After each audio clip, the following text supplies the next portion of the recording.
वसुदेवसुतं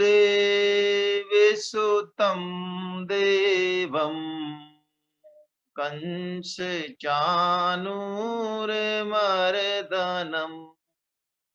देवकी परमानन्दम् कृष्णं वन्दे जगद्गुरु। आप सभी वैष्णव जनों के चरणों में मेरा दंडवत प्रणाम। हरे कृष्णा। श्रीमद् भगवद गीता का 18वां अध्याय मोक्ष संन्यास योग के माध्यम से हम सब भगवत चर्चा का आनंद ले रहे हैं। अर्जुन संन्यास और त्याग के तत्व को अलग अलग जानना चाहते हैं। भगवान त्याग के तत्व को, कर्म योग को सांगोपांग समझाकर त्याग के तत्व का भगवान वर्णन करते हैं और फिर संन्यास के तत्व को भगवान सांख्य योग के बारे में वर्णन करके 18.13 से 18.18 तक, और उसके बाद जो कर्म प्रेरणा जो कि बहुत सूक्ष्म है, कर्म बंधन में पहले कर्म प्रेरणा होती है हमारे अंदर, उसके बाद फिर कर्म का संग्रह होता है। तो ये कर्म प्रेरणा और कर्म संग्रह, इसके बारे में सूक्ष्म और तात्विक विश्लेषण करने के लिए भगवान 18.39 तक 6 जो कारक हैं, ज्ञान, कर्म और कर्ता, बुद्धि, धृति और सुख, ये 6 कारकों के गुणों के आधार पर 3-3 भेद बताएंगे, ताकि सांख्य सिद्धांत के आधार पे कर्म फल का अंत हो सके, ऐसा भगवान ने कहा। हमारी चर्चा हुई, हमने 3 तरह के ज्ञान देखे। सात्विक ज्ञान कैसा होता है, राजस ज्ञान क्या होता है, और तामस को तो भगवान ज्ञान कहते ही नहीं है। 3 तरह के कर्म कहते हैं। जब भगवान सात्विक कर्म का वर्णन करते हैं तो मानो सब कुछ भगवान जो कर्म योग और सांख्य योग का सार है वो सब कुछ कह देते हैं। अब 3 तरह के कर्ता भगवान बता रहे हैं। सात्विक कर्ता पे हमारी चर्चा हो चुकी है। सात्विक कर्ता कैसा हो? सिद्धि असिद्धि में निर्विकार हो, जिसपे संक्षिप्त रूप से हमारी चर्चा यही हुई कि जब तक संसार में महत बुद्धि है तब तक सिद्धि और असिद्धि में निर्विकार रहना, समता में रहना संभव नहीं। धृति उत्साह समन्विता, भगवान ने यह भी कहा, जो कि बहुत आवश्यक और महत्वपूर्ण बात है कि किसी भी कार्य की सिद्धि के लिए धृति और उत्साह होना बहुत आवश्यक है। देखिए, कार्य का जो उद्देश्य है, जो सिद्धि है, उसमें समता का मायने ये बिल्कुल नहीं है कि हम बिना किसी योजना के, बिना किसी कर्म की आवश्यकता के, बिना किसी भी कर्म के प्रयोजन के, कोई कर्म योगी और सांख्य योगी कुछ भी कर्म में प्रवृत्त हो जाएगा और वो कर्म चाहे फेल हो, चाहे पास हो, सही तरीके से हो, चाहे गलत तरीके से हो, उस पर कोई फर्क नहीं पड़ता, बिल्कुल नहीं। निष्प्रयोजनीय कर्म किसी भी योग का वांछनीय नहीं है। कर्म योगी हो चाहे सांख्य योगी हो, वो जिस कर्म में भी प्रवृत्त होगा उसको देश, समाज और परिवार के लिए उसकी आवश्यकता होगी, लोक हित होगा, लोक संग्रह होगा और उसका प्रयोजन भी होगा, और वो प्रयोजन सिद्ध हो इसके लिए समस्त तरह की युक्ति, उत्साह, धृति, साधनों का समन्वय, ये सब वो इसकी पूरी तरह से योजना बनाएगा, है ना। लेकिन उसको ये पता है कि फल पे मेरा अधिकार नहीं है, फल में वो निर्विकार रहेगा। तो ये सात्विक कर्ता के बारे में भगवान बता के, और आइए अब हम राजस और तामस कर्ता जो हैं उनके बारे में भगवान श्री कृष्ण क्या कह रहे हैं वो हम पढ़ते हैं, है ना। सात्विक कर्ता के बारे में भगवान ने कहा, मैं बस पढ़ देता हूं कि मुक्त संगो अनहमवादी, 6 गुण बताए भगवान ने, दो दो के 3 सेट हैं, ऐसा माने 6। एक तो मुक्त संग और अहमवादी, यानी कर्मासक्ति भी नहीं और जो है मैं करता हूं ऐसी बात भी नहीं। धृति उत्साह समन्विता, ये भी बहुत आवश्यक चीज है। हम लौकिक कर्म करें चाहे पारमार्थिक कर्म करें, धृति और उत्साह ये बहुत आवश्यक है। चाहे हम सत्संग करें, स्वाध्याय करें, नाम जप करें, गीता प्रचार करें, धृति और उत्साह, है ना, धृति के बारे में आगे हम पढ़ेंगे, ये बहुत जरूरी है, बुद्धि से भी आवश्यक चीज है ये। तो मुक्त संगो अनहमवादी कहा, धृति उत्साह समन्वित कहा और सिद्धियों सिद्धियों निर्विकार कहा। ये 6 गुण जो है सात्विक कर्ता में घटने चाहिए। आइए अब राजसी कर्ता क्या है, पहले वाचन करें हम 27वें श्लोक का, फिर थोड़ी चर्चा करेंगे। रागी कर्म फल प्रेप्सुर लुब्धो हिंसात्मको शुचि हर्ष शोकान्वित करता राजस परकीर्तिता।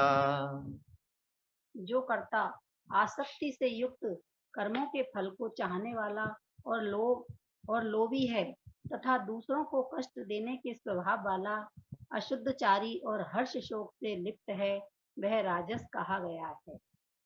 देखिए राजस कर्ता के भगवान बताते हैं पहला ही जो गुण है, लक्षण है, रागी है। हम चर्चा कर चुके हैं कई बार, रज का मतलब ही राग है। रजस एक तो क्रियाशीलता है, उसकी क्रियाशीलता लक्ष्य प्राप्ति, लक्ष्य प्राप्ति क्या, राग के कारण, कर्म का फल चाहने के कारण होती है, मान बढ़ाई चाहने के कारण होती है। तो सबसे पहले भगवान ने कह दिया रागी और कर्म फल प्रेप्सु, है ना, कामेप्सु कामना के कारण, ऐसा भी कहते हैं भगवान, और कर्म फल प्रेप्सु, और कहते हैं लुब्धो। ओहो, ये सुपरलेटिव डिग्री हो गई, जब कामना बढ़ती जाए, राग बढ़ता जाए तो काम क्रोध और लोभ तक पहुंच जाता है। और क्या है, हिंसात्मको असुचि, और कर्म फल की प्राप्ति के लिए लोभ के कारण इसके जो भी कर्म होंगे, क्योंकि कर्म तो कर्ता का ही चित्रण है, हम पढ़ चुके हैं, उनमें उनमें हिंसा बहुत व्यापक स्तर पर होती है। देखिए परम श्रद्धेय स्वामी जी महाराज कहते हैं कि भगवान ने 18.25 यानी तामस कर्म का जब वर्णन किया तो वहां भी हिंसा बताई, लेकिन तामस कर्म करने वाला जो तमस व्यक्ति है, तामसी व्यक्ति है, उसकी हिंसा में और राजस व्यक्ति की हिंसा में जमीन और आसमान का फर्क। क्यों? तामस व्यक्ति मूढ़ होता है, अविवेक होता है उसके अंदर, इस शरीर में ही वो आसक्त होता है, बहुत ज्यादा महत्वाकांक्षी वो बिल्कुल नहीं होता, वो पड़ा रहता है बस पूरी जिंदगी, उसको तो वो तामस सुख चाहिए, निद्रा आलस्य में पड़ा रहता है। तो करेगा वो ऊटपटांग काम, लेकिन उसका जो उतने व्यापक स्तर पर वो कभी ना तो सोच सकता है ना काम कर सकता है।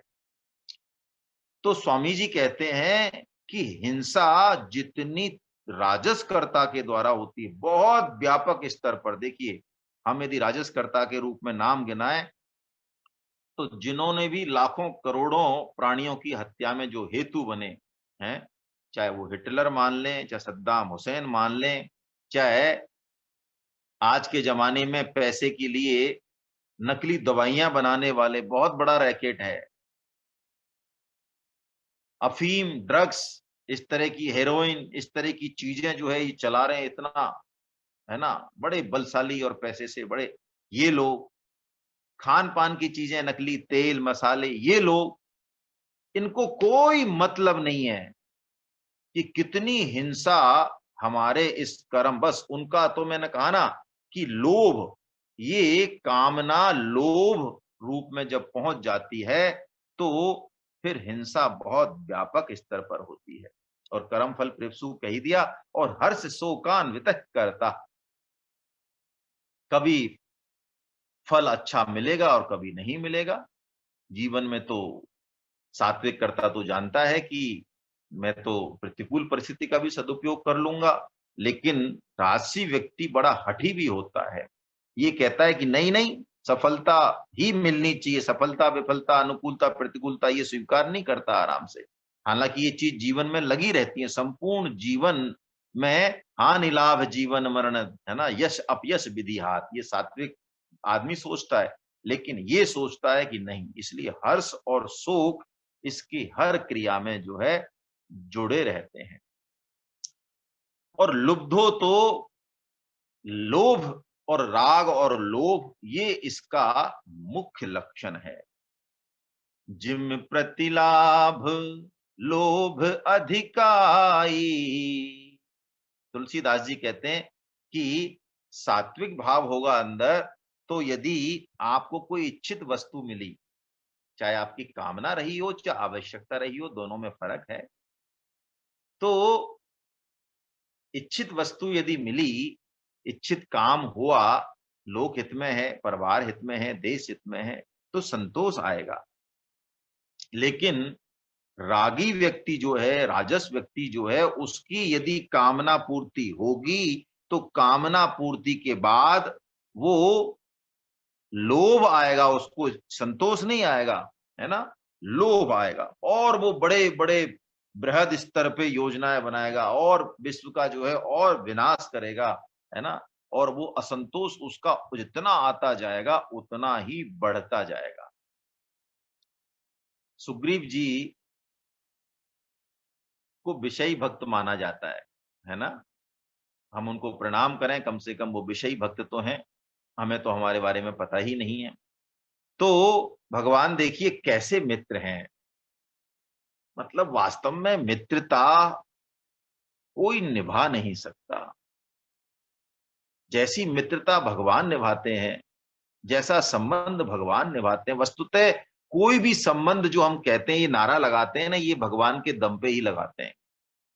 चाहे मित्रता का हो, चाहे माता पिता का संबंध हो, चाहे सखा का हो, चाहे जीव का हो, कोई भी संबंध हो, वो भगवान ही अपनी तरफ से निभाते हैं, हमारे बस का रोग है ही नहीं।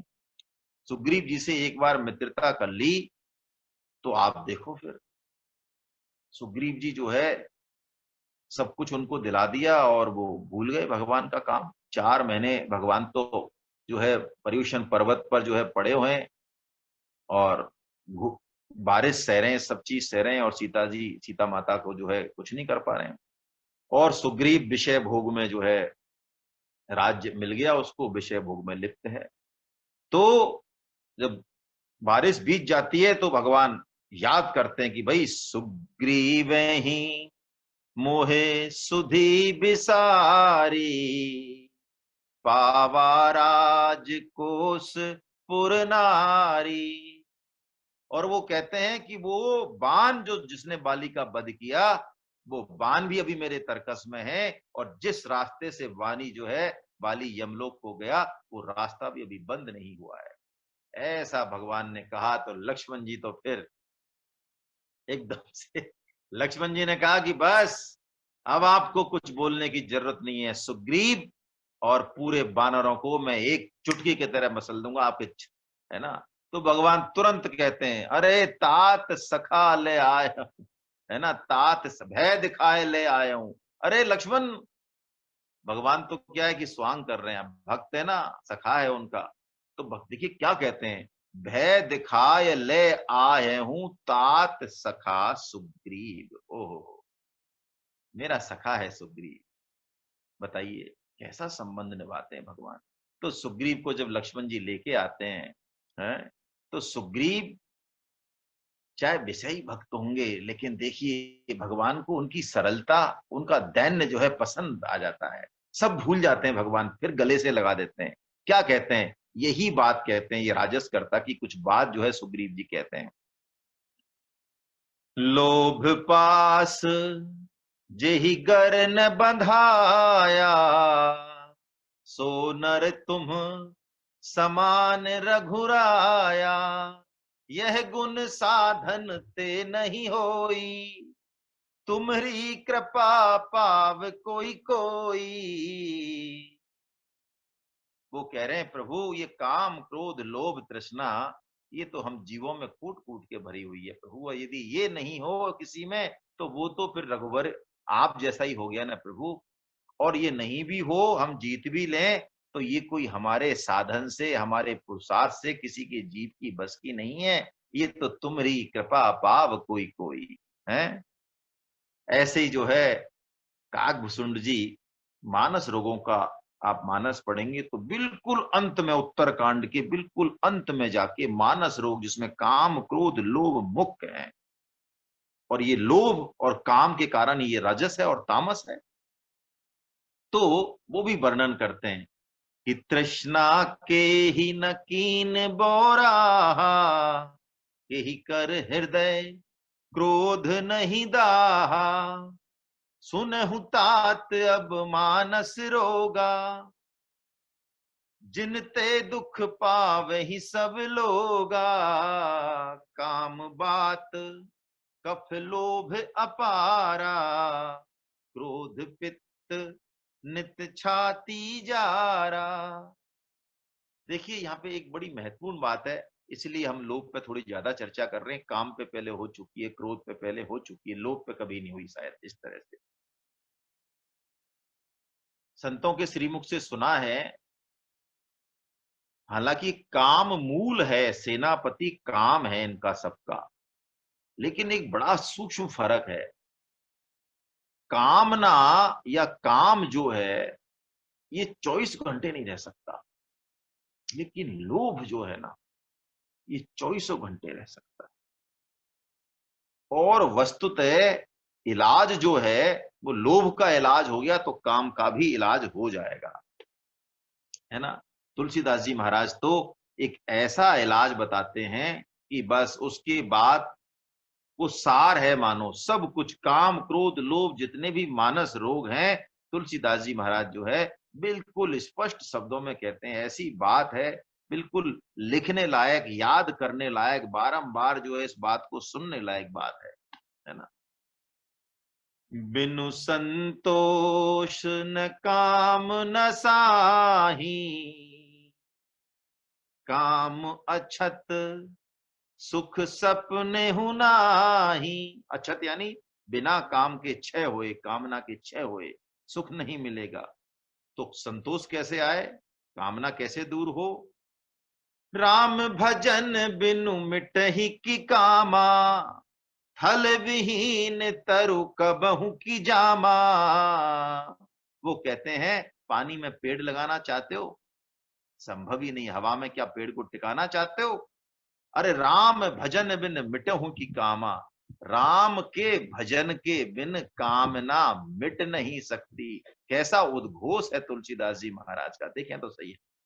और थल विहीन तरु कबहू की जामा, और राम का भजन कैसे चालू होगा महाराज कि बिनु विश्वास भगति नहीं, और तेहि बिनु द्रबहून राम, और राम कृपा बिन सपन हूँ, जीव न लहू बेश्राम। क्या अटल निश्चय कर दिया तुलसीदास जी महाराज। अब कोई भी रोग हो हम छाती ठोक के कह सकते हैं, यदि भगवान में विश्वास हो गया और भगवान की कृपा का यदि हम अनुभव करने लग गए हैं। भगवान की कृपा को प्राय हम ऐसा सुनते हैं, हाँ कभी घटेगी तो अनुभव करेंगे, ये उल्टी बुद्धि नहीं काम करेगी। भगवान की कृपा का अनुभव यदि कोई अभी कर सकता है, इसी मनुष्य योनि में कर सकता है, तो आगे आने वाली कृपा का भी यदि अनुभव कर सकता है। लेकिन ये कृपा का बादल जो फटा है भगवान का हमारे ऊपर, यदि अब भी कोई नहीं कर सकता तो आगे भी नहीं कर पाएगा। कृपा में कमी नहीं है, कमी हमारे में है। तो ये लोभ और काम जो है ये शुद्ध भक्तों के देखिए कैसे आचरण होते हैं। एक छोटी सी कहानी मैं आपको निवेदन कर रहा हूं, आपने सुनी होगी अच्छे से, बड़ी अच्छी कहानी है कि राका और बाका बड़े गरीब होते हैं, दोनों ही भक्त होते हैं राका बाका, और कैसी जिंदगी होती है, राम भजन बस। तो कामधाम, हाँ कामधाम करते हैं जिससे पेट चल जाए, परिवार का पालन पोषण हो जाए। दोनों लकड़ी बीनने जाते हैं जंगल में, काटते भी नहीं है, बीनते हैं, बीनते हैं, गट्ठर बनाते हैं, बाजार में बेच देते हैं, अपना सामान ले आते हैं और बाकी फिर भगवान नाम जप करते हैं, कोई उनको ज्यादा मतलब नहीं है। उनकी ऐसी स्थिति देख के और जो है, तो एक बार क्या होता है कि जो नामदेव जी होते हैं वो भगवान से लड़ पड़ते हैं। अरे तुम्हारे भक्तों की हालत देखो, लकड़ी बीनते हैं और बस सूखी रूखी रोटी खाते हैं। तो भगवान कहते हैं ये बहुत शुद्ध और सच्चे भक्त हैं, मैं पहले कई बार कोशिश कर चुका हूं, ये कुछ नहीं लेते। अरे कितने आप चाहो तो कैसे नहीं लेंगे, और आप मेरे, चलो आपके साथ चलते हैं। तो डायरेक्ट तो ये लेंगे नहीं। तो क्या करते हैं, भगवान श्री कृष्ण और नामदेव जी दोनों रचना रचते हैं उनके साथ। तो एक जिस रास्ते से वो वापस आ रहे होते हैं, उस सोने के मोहरों की एक थैली जो है वहां डाल देते हैं। तो राका आगे होते हैं, बाका उनकी पत्नी पीछे होती है। तो राका जब वो सोने की मोहरों की थैली देखते हैं तो वो कहते हैं ओहो। तो वो कहते हैं देखो बाका है तो स्त्री जाति, इनको सोने का और आभूषणों का तो इनको रहता है थोड़ा बहुत, तो मेरे तो कोई मन में नहीं है। लेकिन क्या पता इसको जो है कहीं दिक्कत हो जाए, कोई मन में इसके आ जाए, तो चुपके से वो रुक के थोड़ी सी मिट्टी डाल देते हैं उसके ऊपर। तब तक बाका आ जाती है और पूछती है उनसे आप क्या कर रहे हो। तो उसने कहा नहीं नहीं कुछ नहीं कर रहा, मैं कुछ नहीं कर रहा। तो वो देख चुकी होती है कि सोने की मोहरों की थैली के ऊपर मिट्टी डाल रहे हैं। तो बाका कहती है कि मैं तो समझती थी कि तुम जो है ये लोभ की वृत्ति तुम्हारे अंदर से चली गई है, लेकिन अभी भी तुम्हारे दिमाग में सोने की मोहरों का महत्व बना हुआ है, और तुम ये क्या मिट्टी के ऊपर मिट्टी डाल रहे हो। ऐसा सुनते ही राका तो जो है एकदम चकित हो गए। उन्होंने कहा कि वास्तव में मैं तो जो है मेरा नाम राका सही है, मैं तो रंग की ही रहा है, लेकिन वाह तुम जो है मेरी पत्नी तुम बांका हो, बांका मतलब तुम श्रेष्ठ हो, इसमें कोई बात नहीं। चलिए ये फेल हो गई बात। देखिए लोभ देखिए आप, मतलब जिंदगी में बिल्कुल लोभ नहीं, और लोभ नहीं, कामना नहीं किसी तरह की। तो फिर भगवान ने और भी कई तरह की उनसे गट्ठर बांध के रख दिया, तो वो छोड़ के चले गए, है ना। कुल मिला के भगवान को प्रकट होना पड़ा, उनके चक्कर में वो आए नहीं राका बाका। और जब उनको पता चला कि नामदेव जी ने ये किया है, तो बांका जो थी उन्होंने नामदेव जी को बहुत फटकारा। भक्तों की चर्चा है आपस की, उन्होंने कहा अरे मुड़फोरा, ऐसे बोला, अरे मुड़फोरा तूने श्याम सुंदर को, भगवान श्री कृष्ण को ऐसे कोमल जो है उनको इतना कष्ट दिया, वन में ले लेके तू घुमाए हमारे चक्कर में, मुड़फोरा। तो उन्होंने कहा अरे मुड़फुरा कैसे कह रही हो, कि मुड़फुरा ही तो है, अपने मूड को फोड़ फोड़ने के डर के मारे के मैं गला काट दूंगा, मूड फोड़ दूंगा, ऐसे करके इसने भगवान को प्रकट किया, ऐसा ही समझता है। तो नामदेव जी बड़े लज्जित हुए। तो कहने का मतलब ये राजस कर्ता जो है, इसमें भगवान ने ये सारे गुण बताए। रागी कर्म फल प्रेपसु, लुब्धो बिना फल के तो ये कोई काम करे ही ना, लोक संग्रह के लिए ये कोई काम करे नहीं। और स्वामी जी कहते हैं असुचि, असुचि भी है इसके अंदर, राग के कारण लोभ के कारण इतना जो है अपवित्रता आ जाती है। स्वामी जी महाराज कहते हैं कि जो लोभी व्यक्ति होता है उसके मरने के बाद वो वातावरण जहां वो रहता है वो अशुद्ध हो जाता है, जिस कमरे में जहां वो बैठता है वो अशुद्ध हो जाता है। अरे और तो क्या कहें, वो जो कपड़े पहने या वो जो सामान जो वो उपयोग में लेता था, उनको भी कोई लेना पसंद नहीं करता। संत की हर चीज लेना पसंद करते हैं हम, उनमें भी वो कामना और वासना जो है आ जाती है। तो ये राजस करता, और हम सभी राजस व्यक्तित्व प्रधान व्यक्ति हैं प्राय, है ना, इसलिए राजस को थोड़ा सा हम अच्छे से हमें देखना चाहिए। आइए अब तामसकर्ता की भगवान बात करते हैं, ये तामसकर्ता कैसा है ना। देखिए ग्रहणीय तो सात्विक ही है, ये जो डिटेल में चर्चा हो रही है कि इन गुणों को हम अपने जीवन में जो कि हैं ही धीरे धीरे दूर करें। हाँ आइए वाचन करें 28वें श्लोक का। तामसकर्ता अयुक्त प्राकृत स्तब्ध सठो नैष्कृत कोलसा विषादी दीर्घ सूत्री च कर्ता तामस उच्यते।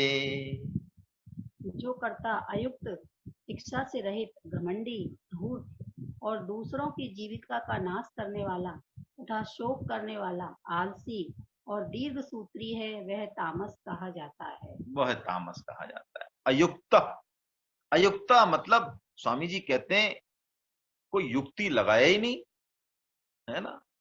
कोई काम किसी युक्ति से बड़े अच्छे से हो सकता है, सरलता से हो सकता है, कम समय में हो सकता है, ऐसी कोई युक्ति इसके दिमाग में ना तो आती है, ना असावधान है, मतलब ये सावधान नहीं है। सेवा में, कर्म में सावधानी बहुत आवश्यक है ना। ये लिप्तता नहीं है कर्म से, कर्म में अयुक्त नहीं होना चाहिए, युक्त होना चाहिए, है ना। तो ये अयुक्त होता है, प्राकृतिक होता है। प्राकृतिक मतलब रॉ, कुछ भी ये नई बात, नए संस्कार कुछ भी नहीं सीखना चाहता, है ना। मूढ़ता है, मतलब प्राकृत है। जैसे कहते हैं ना, अशिक्षित कह दें, गंवार कहते हैं, हालांकि गंवार लोग हृदय के बड़े शुद्ध होते हैं, लेकिन ये प्राकृतिक। स्तब्ध, स्तब्ध मतलब ऐंठ अकड़ बहुत होती है, ना तो जाने और ना जो है माने, है ना। कौन सा काम कब करना चाहिए कुछ नहीं पता, कर्तव्य अकर्तव्य क्या है देश काल परिस्थिति के हिसाब से कुछ नहीं पता।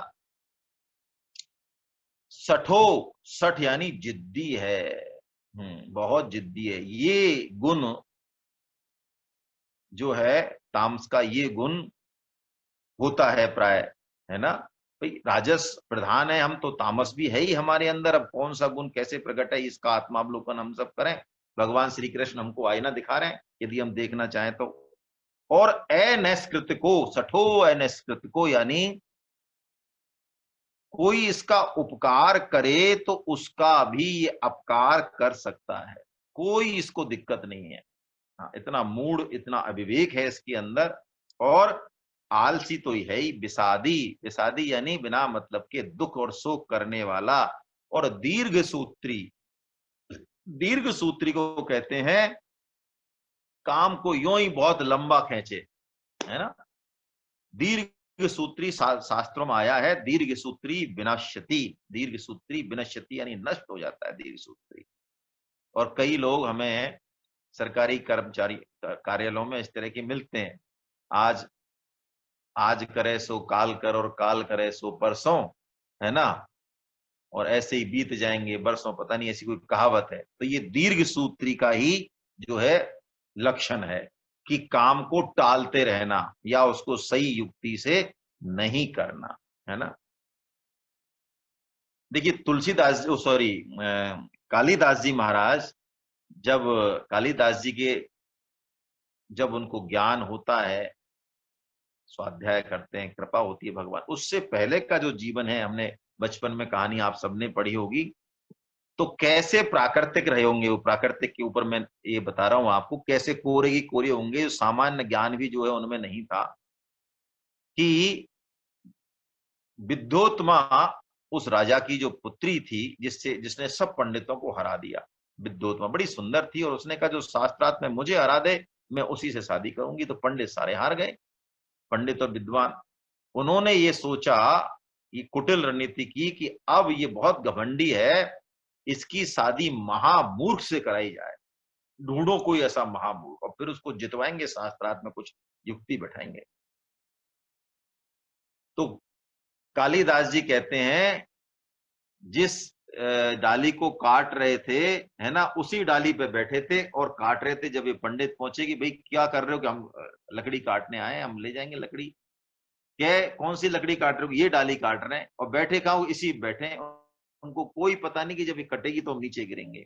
तो उन्होंने कहा इससे वज्रमूर्ख तो कोई हो नहीं सकता। ले गए उसको, और उससे कह दिया, बड़ा अच्छे पड़ी, उसको लोभ लालच दिया होगा, सिखाया पड़ा होगा कालिदास जी को, जो भी होगा। उनसे ये कह दिया कि तुम्हें बोलना कुछ नहीं है, चुप रहना बस, बाकी काम हम सब संभाल लेंगे, बोलना कुछ नहीं। तो अब छोटी सी बात है कि उसने एक उंगली उठाई, विद्योत्मा ने। उसने कहा साहब ये हमारे गुरुदेव हैं, प्रकांड पंडित हैं ये, लेकिन उन्होंने मौन व्रत रखा है, बोलेंगे नहीं बिल्कुल भी। आपको जो पूछना है पूछो, आप समस्त शास्त्र पूछ लो, आप सब आते हैं इनको।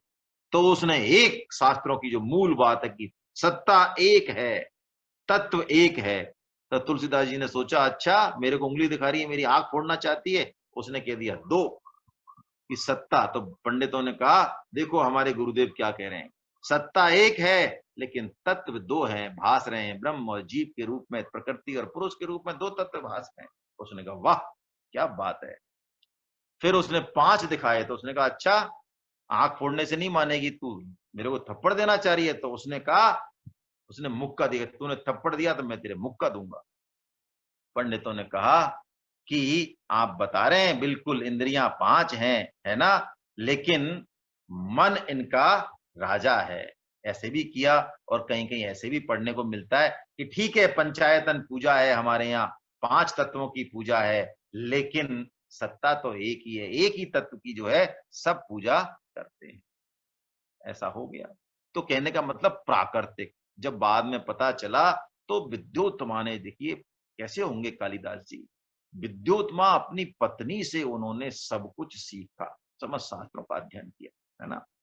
स्तब्धा, सठो, जिद्दी, यानी जो सात्विक तप भगवान ने बताया, शारीरिक तप बताया, मानसिक तप बताया, ये कोई भी तप करने को राजी नहीं है ना। दैवद्य जुगुरु प्राज्ञ पूजनम, कुछ नहीं, किसी के सामने झुकना नहीं, किसी को सम्मान नहीं देना, कोई सरलता नहीं, कुछ नहीं, है ना। ऐसा है ये अनैस्कृतिको। अनैस्कृतिको के बारे में हमने, स्वामी जी महाराज बताते हैं कि उपकारी का भी अपकार कर बैठता है। कारण चाहे कुछ भी हो, अविवेक हो सकता है, लोभ हो सकता है, अज्ञान हो सकता है। तुलसीदास जी वर्णन करते हैं इसका कि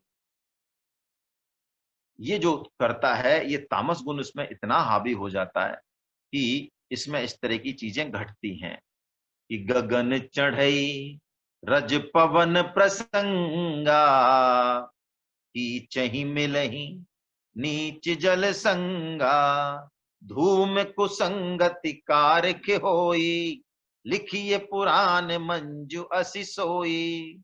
तुलसीदास जी कहते हैं ये तामस व्यक्ति अपनी हठता को और छोड़ता नहीं अविवेक को, है ना, अपकार कर बैठता है। हाँ सत्संग से सुधर सकता है। एक छोटी सी कहानी है तामस व्यक्ति की कि एक पंडित जी कथावाचक थे। तो एक बार उन्होंने कथा वाचन के लिए बहुत जगह जो है निमंत्रण भेजे, किसी ने पंडित जी को बुलाया नहीं, पंडित जी को जरूरत थी। तो एक जंगल में जाके एक शिव जी का मंदिर था, वहीं पे सफाई वफाई करके और वो कहे भगवान शिव को हम तो सुनाएंगे कथा, कोई बात नहीं, अब किसी ने हमको नहीं जो है न्योता दिया है।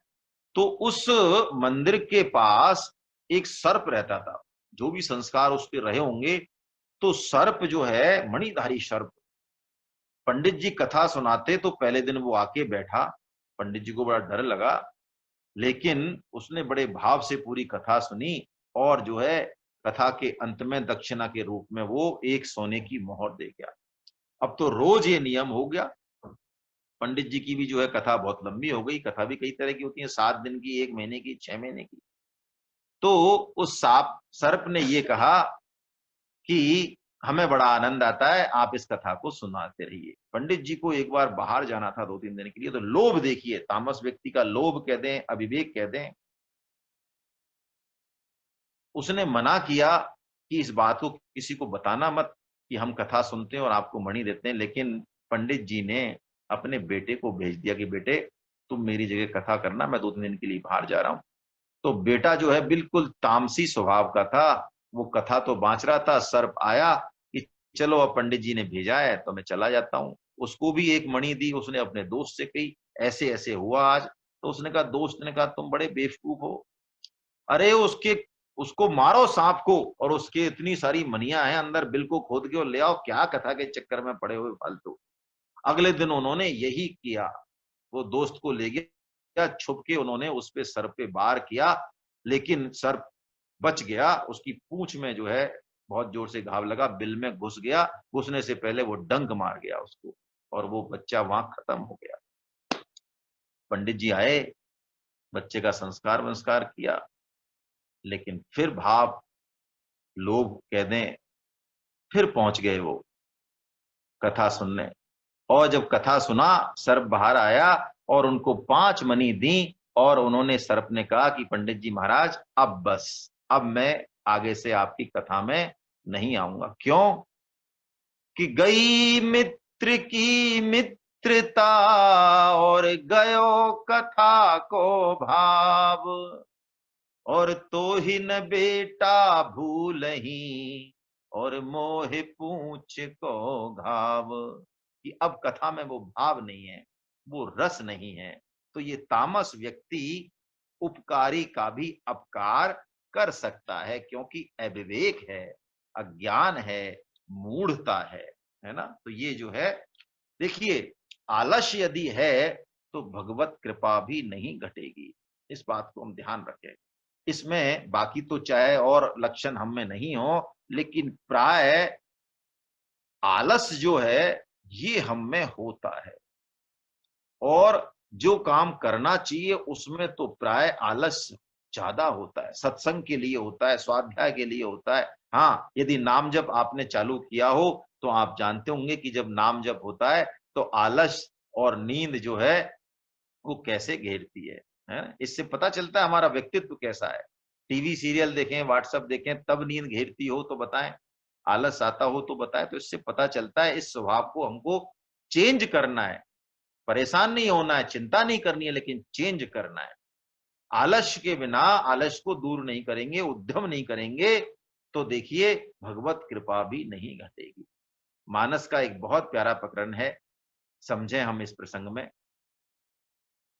सबको पता है आपको कि राम सेतु बनाया, जब लंका पे आक्रमण करने के लिए तैयारी हुई तो नल नील को भगवान ने जो है कार्य सौंपा, और बहुत बढ़िया जो है तैयार हो गया।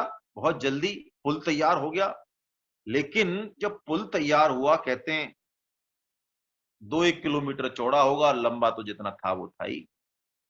लेकिन भगवान राम की जो सेना थी, वर्णन कर रहे हैं, पदम 18 जूथप बंदर। पदम किसे कहते हैं? पदम करोड़ अरब, और जो है ये नहीं, बहुत आगे चलता है ये शंख पदम, बहुत आगे चलता। पदम 18 जूतप बंदर ही बंदर है, भालू और बाकी तो छोड़ो। तो जामवंत जी ने कहा, इतनी बड़ी सेना इस पुल पर होके कैसे जाएगी? तो बहुत समय लगेगा। तो उन्होंने भगवान से प्रार्थना की कि प्रभु, ये तो पुल तो बहुत सकरा लग रहा है, 2-1 किलोमीटर लंबा है, लेकिन सेना बहुत लंबी है, सेना बहुत बड़ी है हमारी। तो भगवान ने बड़े प्रेम से कहा कि अच्छा चलिए, हमें जरा निरीक्षण कराइए, आपने जो है कैसा पुल बनाया है। तो तुलसीदास जी महाराज वर्णन कर रहे हैं बहुत प्यारा।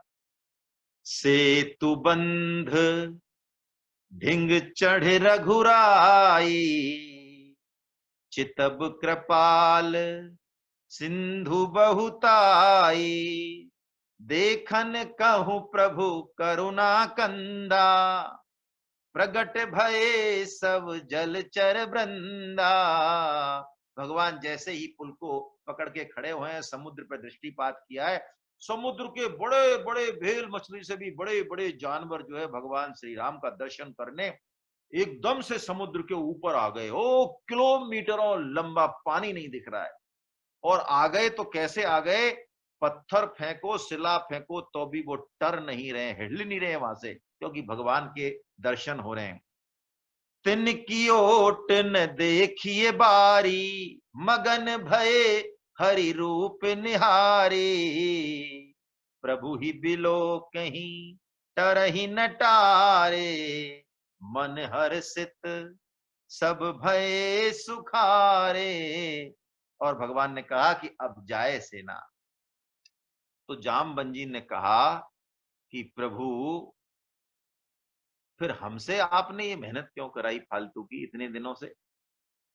हमने बनाया 2 किलोमीटर चौड़ा पुल, 3 किलोमीटर चौड़ा पुल, ये सैकड़ों किलोमीटर वाला जो पुल बना दिया आपने अपनी जो है उससे ही। तो फिर हमें जो है आपने क्यों लगाया फालतू इतने काम में? तो भगवान श्री राम ने मुस्कान, मंद मंद मुस्कान से कहा कि जामवंत, यदि तुम पुरुषार्थ नहीं करते, पुरुषार्थ रूपी सेतु नहीं बनाते, तो फिर मैं भगवत कृपा रूपी सेतु कहां बनाता? तो इसलिए आलस्य जो है जीवन में ये सबसे बड़ा खतरा है। इस तमस्कर्ता से हम मानो यही सीखें, है ना, कि आलस्य ना करें। तुलसी वो कबीर जी भी कहते हैं, उद्यम कीजिए जगत में मिले भाग्य अनुसार, और मोती मिले कि संख कर खोजी गोता मार। कोई चिंता नहीं, संख मिले, मोती मिले, क्या मिले नहीं मिले, खोजी तू गोता मार। मिलेगा तो प्रारब्ध अनुसार, लेकिन मेहनत में जो है हम कमी ना रखें, और भगवान की कृपा हो तो फिर क्या बात है।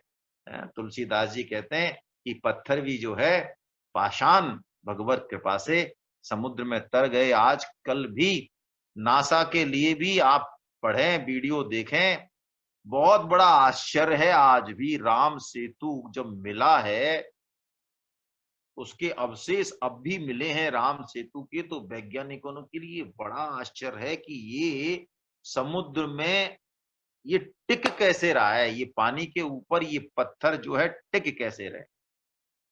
हाँ, भक्त तो बता देगा कैसे टिक रहे हैं। कि श्री रघुबीर प्रताप ते सिंधु तरे पासान, और ते मति मंद जे राम तजी भजहि जाय प्रभुआन। अरे पत्थरों की तो छोड़ो, ये पृथ्वी कैसे टिक रही है। तो भगवान ने कहती है धारयामी, है ना, अहम, मैंने टिका रखी है, भगवत से टिक रही है। ये बड़े बड़े सूर्य चंद्रमा ये तारे कैसे टिक रहे हैं, कैसे घूम रहे हैं, बस जैसे ये टिक रहे हैं ऐसे ही वो टिक रहा है। आइए अब हम तीन तरह की बुद्धि का जो है भगवान वर्णन कर रहे हैं, अगले श्लोक में बता रहे हैं, बुद्धि के बारे में बता रहे हैं। तीन तरह के कर्ता हो गए, ज्ञान, कर्म और कर्ता।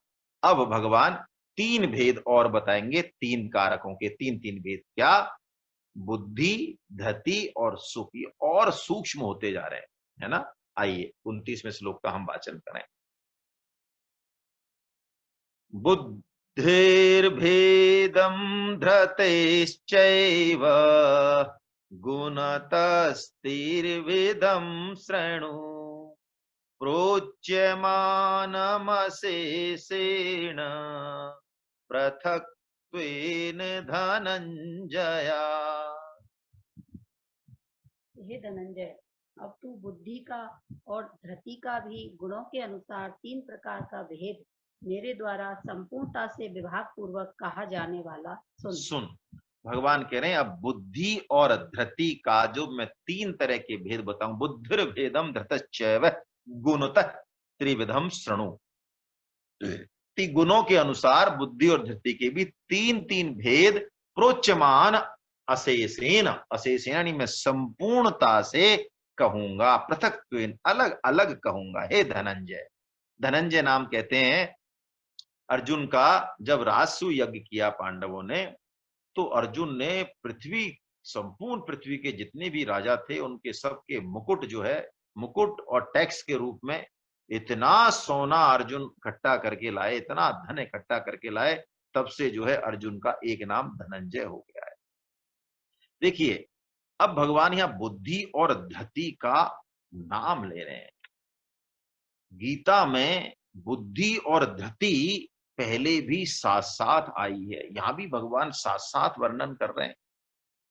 क्या सिर्फ बुद्धि से काम नहीं चल सकता? बिल्कुल नहीं, बुद्धिर भेदम भी कहेंगे और धृतिश्चैव भी भगवान बताते हैं। देखिए ध्यान योग के प्रकरण में 6वें अध्याय का 25वां श्लोक, वहां भी भगवान ने ये बात कही। जब मन को साधने का तरीका बताया भगवान ने, शनै शनैरुपरमेद बुद्ध्या धृति ग्रहीतया, कि बुद्धि और धृति दोनों मिला के कहा। और इस अध्याय में 51वें श्लोक में 18.51 में भी जब भगवान सांख्य योग का वर्णन करेंगे, ये भी ज्ञान योग का ही वर्णन है, सांख्य योग का ही है। बुद्धया विशुद्धया युक्तो धृत्यात्मनम नियम्य च। धृति और बुद्धि भगवान जो है दोनों का साथ साथ वर्णन करने वाले हैं।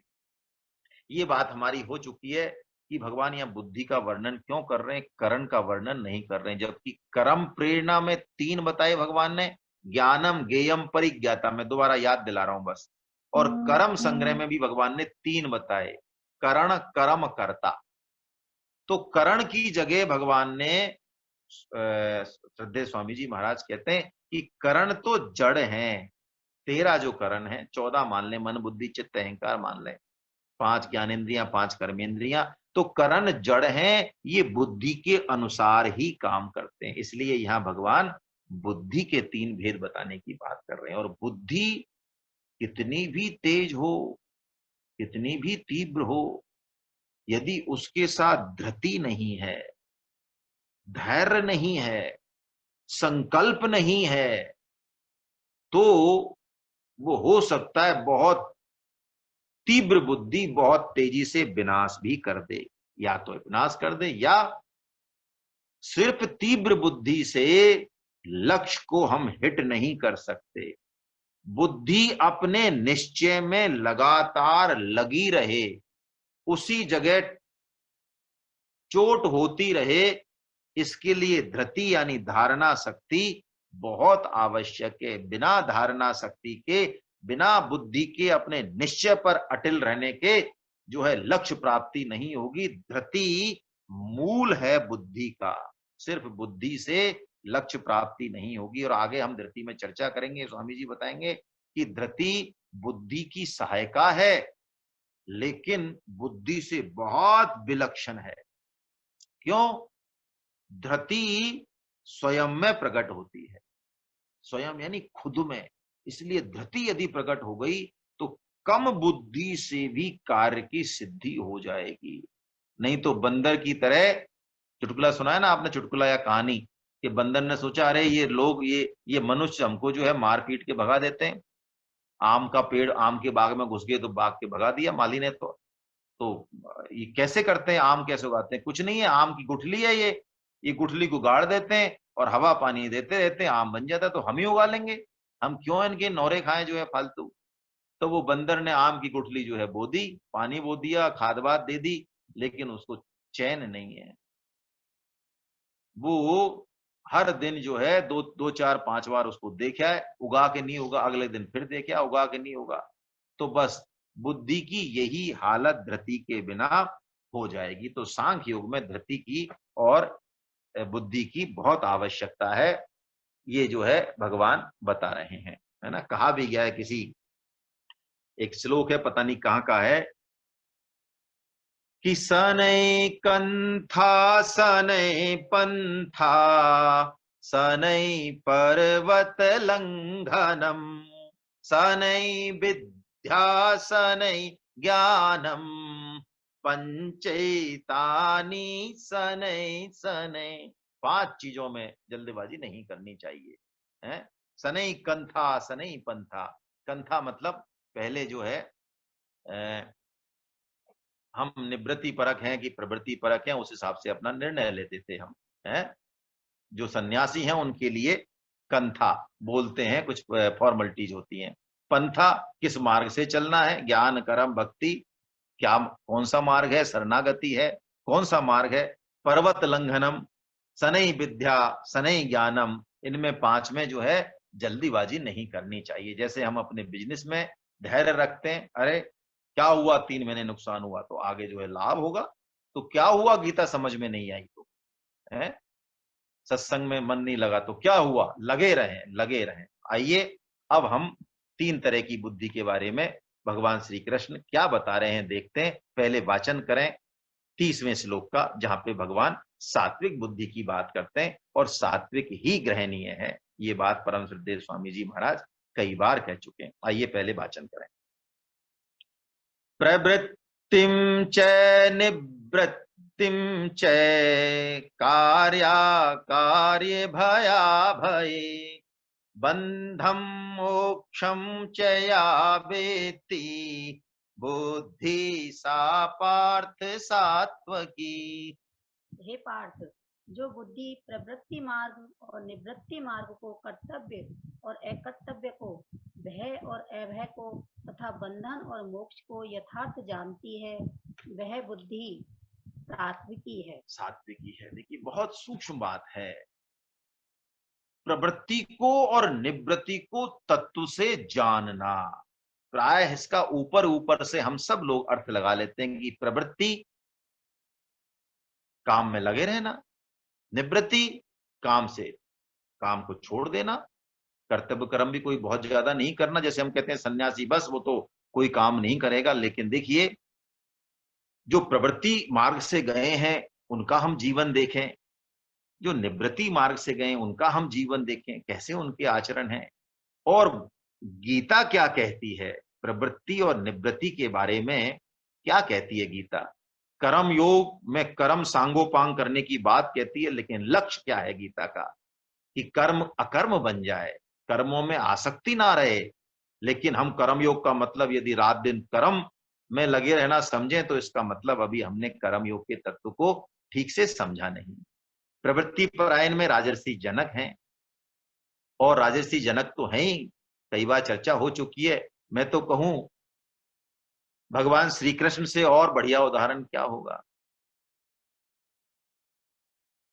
परम ब्रह्म पूर्ण पुरुषोत्तम होते हुए भी रात और दिन नान अवाप्तम अवाप्तव्यम वर्त अविचय कर्मणि, कैसी घोषणा करते हैं भगवान श्री कृष्ण। नैमे पार्थास्ति कर्तव्यम त्रिषु लोकेषु किंचना।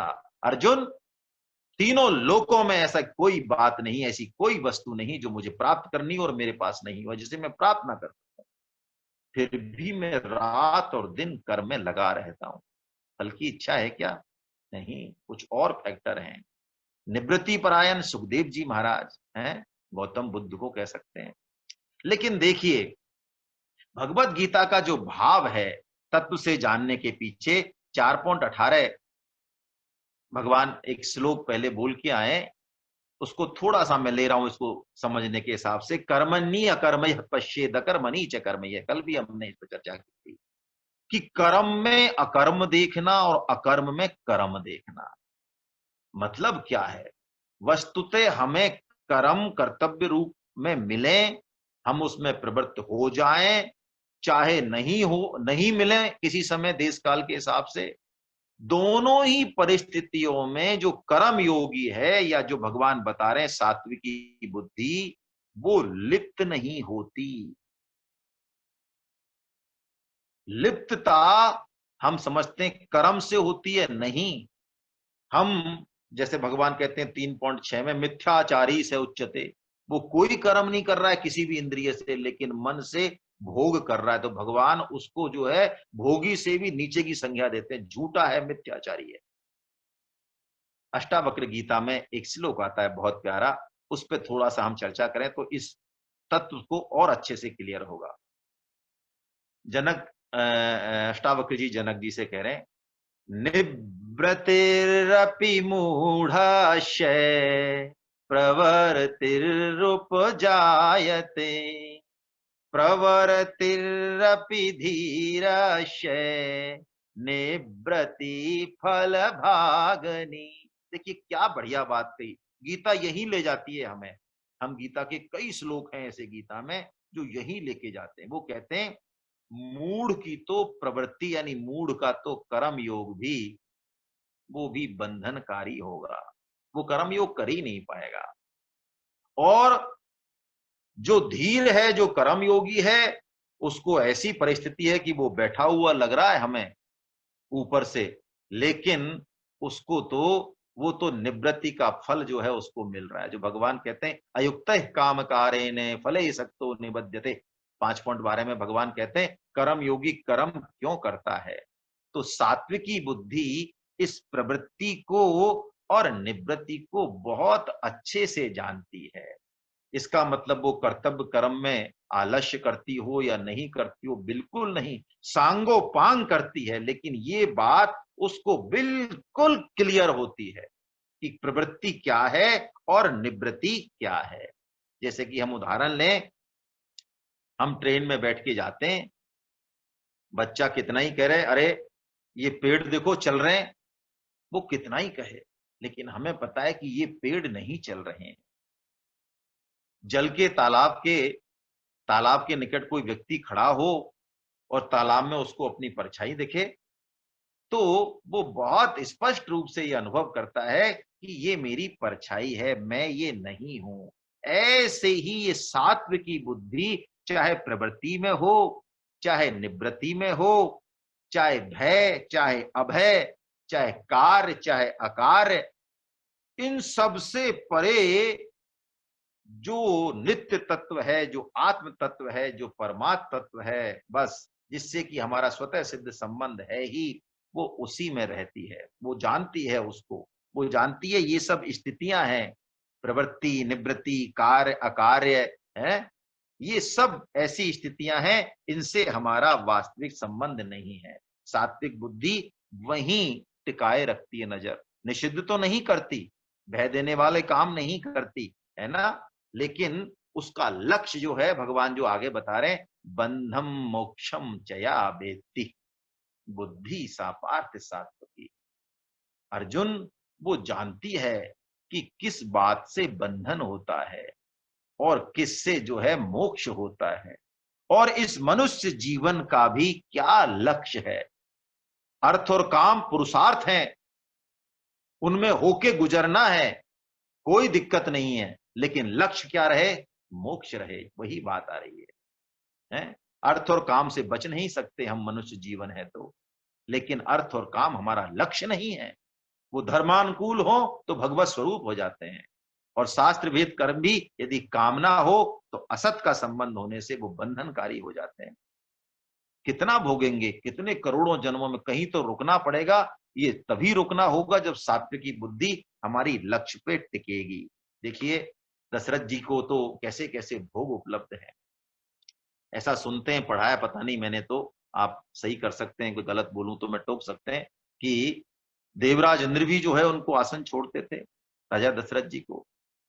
तो मानो कैसा सुंदर उदाहरण है मानस में, कि हम अपने पुरुषार्थ कहा है, अर्थ और काम अपने आप को सिद्ध करें, है ना, क्योंकि बिना सिद्ध करे हो सकता है कि हमारे मन में ये रह जाए, बुढ़ापे में दिक्कत करे। कई लोग जो है गाड़ी छोड़ देते हैं, घोड़ा छोड़ देते हैं, घर छोड़ देते हैं, पद छोड़ देते हैं, लेकिन पता चलता है 10 साल बाद जो है खोपड़ी वहीं घूम रही है उसी में। क्यों? मन से नहीं छोड़ा। तो दशरथ जी एक बार राजसभा में बैठे होते हैं, कैसा सुंदर प्रकरण है। हमें भी जीवन में इससे बड़ी अपने ऊपर इसको घटाने का सोचना चाहिए सात्विकी बुद्धि के रूप में। एक समय सब सहित समाजा, राजसभा रघुराज बिराजा। राज रघुराज की मतलब दशरथ जी के लिए कहा जा रहा है। राय स्वभाव मुकुर कर लीना, बदन बिलो के मुकुट समकीना। बदन यानी मुख, उन्होंने दर्पण लिया और अपने मुख को देखा और थोड़े से उसको ठीक किया मुकुट को। श्रवण समीप भय सित के सा, मन हूं जरठपन अस उपदेशा। देखिए कैसी बुद्धि होगी दशरथ जी का, कैसा लग तो ऐसा रहा है पूरी पृथ्वी के मालिक हैं और भोग ऐश्वर्य में लिप्त हैं आकंठ, लेकिन एक उपदेश, एक शरीर का साइन, और जो है मतलब मानो कमल जल के ऊपर कमल के पत्ते की तरह ही भोग रहे हैं जैसे, हैं। सफेद बाल देखा, कृतांत दूती जरा कर्ण मूले। बहुत प्यारा श्लोक है ये, कि हमारा शरीर बहुत सारे संकेत हमें देता है, आंख के रूप में, नाक के रूप में, दांत के रूप में, कमर के रूप में, बालों के रूप में, बहुत सारे संकेत हैं। थोड़ा सा हम दिमाग विवेक खुला रखें तो, और उन संकेतों को नहीं मानेंगे, हाँ, तो फिर आइस फिर है भगवान के पास एक बहुत बढ़िया भी संकेत है। बढ़िया है कि हम पहले ही मान जाएं। तो क्या कह रहे हैं दशरथ जी, देखिए जैसे ही उन्होंने सफेद केस देखा, क्या संकल्प आया, डाई ला के रंग लें, हैं, कौन सी ठीक रहती है, गोदरेज वाली या और अच्छी आती है, कोई कोई बढ़िया डाई ला के रंग लेते हैं। तो चलिए खैर, प्रणाम है आपको सबको। नृप जुबराज राम कहूं देहु, जीवन जन्म लाहु किन लेहु। मैं इस मनुष्य जीवन का जो सर्वश्रेष्ठ लाभ है वो क्यों ना ले लूं। और ऐसा लग सकता है, देखिए अपने चश्मे से ही सब कुछ दिखता है, ये कमी है, क्या करें, हम सबके साथ है ये। जितनी हमारी बुद्धि है, जितना हमारा स्तर है, उसी हिसाब से हम भगवान पे भी आरोपण कर बैठते हैं। तो कोई ये सोच सकता है दशरथ जी जो है भगवान राम के पिता है और वहां दर्पण देख रहे हैं, मतलब इसका मतलब ये भी थोड़ा बहुत तो इनकी भी साज, हाँ कई लोग मुस्कुरा रहे हैं कि हाँ ये तो बात सही पकड़ी आपने साहब। बताओ राज्यसभा में दर्पण देखने का है, इनको भी तो इच्छा तो हो ही रही है। अरे दर्पण देखने से तुलसीदास जी गोसाई जी महाराज कह रहे हैं हमें भी बारंबार दर्पण देखना चाहिए, आत्मावलोकन करना चाहिए, आत्मचिंतन करना चाहिए। और आत्मचिंतन किस लिए हो? स्वदोष दर्शन के लिए हो। दूसरे में तो है दोष बहुत सारे हैं, अरे औरों में तो पूछो ही मत आप। हाँ वो छोड़े, वो तो रहेंगे हमेशा हमेशा रहेंगे, वो हमारी तरह नहीं है बेचारे। लेकिन स्वदोष दर्शन यानी हमारे अंदर क्या है और दिख रहे हैं, अच्छी बात है। दिखने के बाद उनको दूर करने का भी जो है प्रयत्न होना चाहिए, तभी मजा है। तो ये सात्विकी बुद्धि जो कि इन सब को जाने, बंधन को जाने, मोक्ष को जाने, कर्तव्य कर्म कब करना चाहिए, दशरथ जी जो है तुरंत निर्णय ले लेते हैं। ऐसे ही हम किसी भी उसमें हो, हम अपना निर्णय जो है समय पे लें। ये सात्विकी बुद्धि है जो कि ग्रहणीय है। अब राजसी बुद्धि है ना, राजसी बुद्धि कैसी राजसी बुद्धि है उसके बारे में हम चर्चा करें। भगवान श्री कृष्ण जो है क्या बता रहे हैं, समय देख लें जरा पहले। हाँ समय तो हो चुका है भाई, अब बता लें क्या, रहने देते हैं है ना, कल ही ठीक रहेगा। तो सार रूप में हम 2 मिनट में इसको समराइज कर लें। किसी को कोई भी टिप्पणी करनी हो, सलाह देनी हो, कोई शंका भी हो, विद्वत जन हमारे बीच में मौजूद हैं खूब, कोई ना कोई जो है बता ही देगा। तो भगवान जो ये कह रहे हैं 18वें अध्याय में, जो सिरमौर है गीता का, मोक्ष संन्यास योग, इसमें त्याग के तत्व को भगवान 18.4 से और 12 तक समझाया।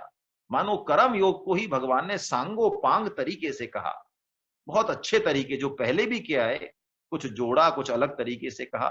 और अब संन्यास योग यानी सांख्य योग को बड़ा 13 से लेकर और 39 तक, हालांकि 13 से और 18 तक कह दिया पूरा जो कहना था, लेकिन उसी कर्म प्रेरणा को और उसी कर्म संग्रह को और सूक्ष्म रूप से, व्यवहारिक रूप से बताने के लिए भगवान ज्ञान, कर्म और कर्ता और बुद्धि, धृति और सुख का वर्णन कर रहे हैं, है ना, जिससे कि हम सात्विक को ग्रहण करके, और इनके सात्विक को ग्रहण तो करें लेकिन रुकना यहां भी नहीं है।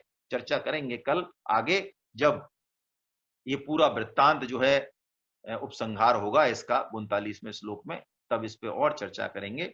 आप सबको वंदन, हरे कृष्णा हरे कृष्णा। आप लोग कुछ भी, कोई शंका समाधान नए साधकों की भी हो, मैं बारंबार कहता हूं, हालांकि मुझे अच्छा नहीं लगता, आप पूछ सकते हैं निसंकोच, टिप्पणी भी कर सकते हैं, किसी के मन में कोई भी बात हो वो पूछ सकते हैं, है ना। हमारे बीच में कई पुराने आचार्य जो कई सालों से जो है भगवत गीता को पढ़ा रहे हैं, वो भी रहते हैं, है ना। महावीर बंसल साहब हैं, सुधीर जी हैं, और भी हैं, दीवान साहब भी रहते हैं शायद, तनुज जी भी हैं, कई लोग हैं, JML गुप्ता साहब हैं, कई हैं। मैं नहीं देख पाता हूं क्योंकि मैं मोबाइल पे लेता हूं, इसलिए मैं किसी को देख नहीं पाता हूं। कोई भी जो है आंसर दे सकता है, निसंकोच आप पूछ लिया करें या टिप्पणी दे दिया करें जी।